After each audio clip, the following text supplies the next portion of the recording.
అమ్మ నిన్ను కన్నది గనుక ప్రేమ, ఆమె నుండి నువ్వు పుట్టావు గనుక నీ మీద వాత్సల్యం ఏర్పడింది. అది విషయం. స్తోత్రం చెప్పు.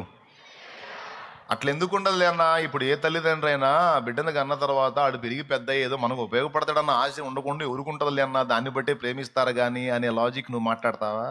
దానికి నా ప్రశ్న ఒకటి ఉంది.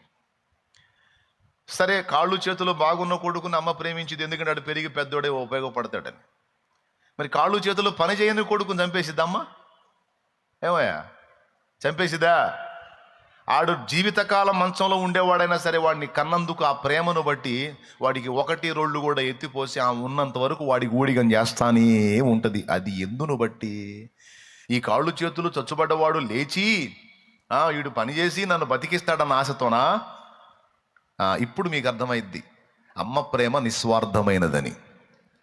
ఒక్కొక్క దరిద్రుడు మాట్లాడతాడు, ఊరకేమైనా ఇది చేశారా ఏంది నాకు, ఏం చేశారని నాకు, చేస్తే చేశారు, ఎందుకు చేశారంటే నేనేదో వాళ్ళకి ఉపయోగపడతానని చేశారంటాడు. ఏం తీసుకొని కొట్టాలో అని అర్థం కాదు. దేవునికి స్తోత్రం కలుగును గాక. పిచ్చి మాటలు వాగుతూ ఉంటాడు ఒక్కొక్కడు. నా నుండి ఏదో ఆశించి చేశారు, నా నుండి ఏదో ఆశించి చేశారని ఒకడంటే ఒకడే. అసలు నాకేం చేయలేదు. ఏం చేశారు? నాకు జన్మనిచ్చారు, పెంచి పెద్ద చేశారు, వస్త్రం ఇచ్చారు, ఆహారం పెట్టారు. ఏం చేశారని అడగకూడదు, అనకూడదు. ఏం చేశారు నాకు తల్లిదండ్రి అనేది ఏంది? అది తప్పే.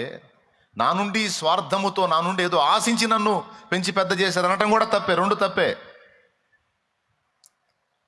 ఒరే పిచ్చోడా, పిచ్చిదానా, నీ కాళ్ళు చేతులు పని చేసి నువ్వు ఏదో పోటుగాడు అవుతావని కాదు. నీ కాళ్ళు చేతులు పని చేయకుండా చచ్చుబడిన స్థితిలో నువ్వు బెడ్ మీద ఉన్న జీవితకాలం నీకు కూడుబెట్టి నీకు మొత్తం ఎత్తిపోసి బతికిస్తారు అమ్మా నాన్న.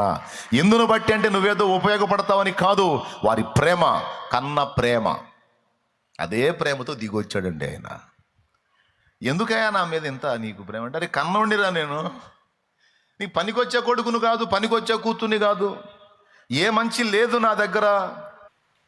మరి ఇంత పాపాల పుట్టలాగున్న నా బతుకు ఎంత ప్రేమించావు నాయనా, చచ్చిపోయావేంది తండ్రి నా కోసం. దీన్ని బట్టి అర్థం చేసుకోవాలి బిడ్డలారా, దేవుడు నిన్ను చనిపోవునంతగా ప్రేమించాడు. ఎందుకంత శ్రద్ధ నువ్వంటే ఆయన కన్నవాడు గనుక. అదేంది నన్ను కన్నదే మా అమ్మ కదంటే, మీ అమ్మ కడుపులో వేసింది ఆయనే గనుక. అమ్మ కంటే కూడా ఎక్కువ శ్రద్ధ ఆయనకి.